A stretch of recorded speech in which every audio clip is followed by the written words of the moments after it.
তখন রাত 1:52 হঠাৎ সচিবালয়ের 7 নম্বর ভবনে আগুন। ক্রমেই ছড়িয়ে পড়েছে আগুনের লেলিহান শিখা। খবর পেয়ে ফায়ার সার্ভিসের 19টি ইউনিট প্রায় 6 ঘন্টার চেষ্টায় নিয়ন্ত্রণে আনে ভয়াবহ এই আগুন।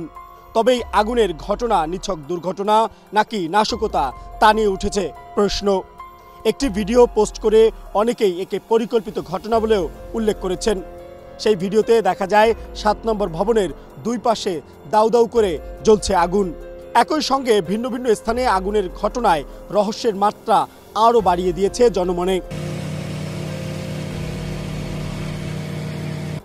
মন্ত্রণালয়ের ওয়েবসাইটের তথ্য বলছে, সচিবালয়ের 7 নম্বর ভবনে যুব ও ক্রীড়া মন্ত্রণালয়, ডাক, টেলিযোগাযোগ ও তথ্য প্রযুক্তি মন্ত্রণালয়, স্থানীয় সরকার, পল্লী উন্নয়ন ও সমবায় মন্ত্রণালয়, শ্রম ও কর্মসংস্থান মন্ত্রণালয়, অর্থ মন্ত্রণালয়, সড়ক পরিবহন ও সেতু মন্ত্রণালয়ের বিভিন্ন বিভাগ রয়েছে।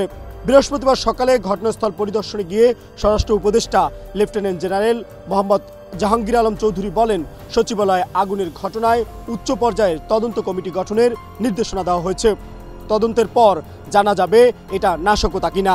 50 মিনিটের মধ্যে আগুন ধরে 6 তলায় এবং আমাদের ফায়ার ব্রিগেডকে 1:52 খবর দেওয়া হয় এবং তারা 1:54 থেকে তাদের কাজ শুরু করে এবং সকাল 8টায় আমাদের 8:05 আমাদের আগুন সম্পূর্ণ নিয়ন্ত্রণে আসে। এটার ব্যাপারে আমরা একটা তদন্ত কমিটি গঠন করে দিচ্ছি। ক্যাবিনেট সেক্রেটারি অলরেডি ইনস্ট্রাকশন দেওয়া হয়েছে, হোম সেক্রেটারি অলরেডি ইনস্ট্রাকশন দেওয়া হয়েছে একটা তদন্ত কমিটি, হাই পাওয়ার একটা তদন্ত কমিটি করে দেওয়ার জন্য।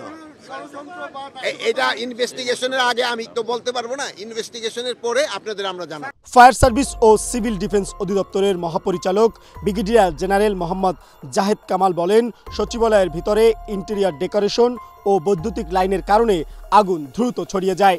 আগুন নিয়ন্ত্রণে তাদের 19টি ইউনিট ও 211 জন ফায়ার কর্মী কাজ করেছে। তবে জায়গা সংকটের কারণে 10টি ইউনিট সক্রিয়ভাবে কাজ করতে পেরেছে। আগুন নিভাতে গিয়ে ট্রাক চাপায় একজন ফায়ার ফাইটার নিহত হয়েছেন। 6, 7, 8, 9 এই 4টা তলায় আগুন ধরেছে এবং বর্তমানে আমরা আশা করছি আর ঘণ্টাখানিকের মধ্যে অগ্নি নির্বাপন সম্পূর্ণ শেষ হবে বলে আমরা বিশ্বাস করি। বর্তমানে আমাদের ফায়ার ফাইটাররা দালানের ভিতরে কাজ করছে এবং প্রতিটা রুম সার্চ করে করে আগুন নিভানোর ব্যবস্থা করেছে এবং মোটামুটি এটা প্রায় শেষের দিকে। Mohammad Shafiqul Islam, Asian television, Dhaka.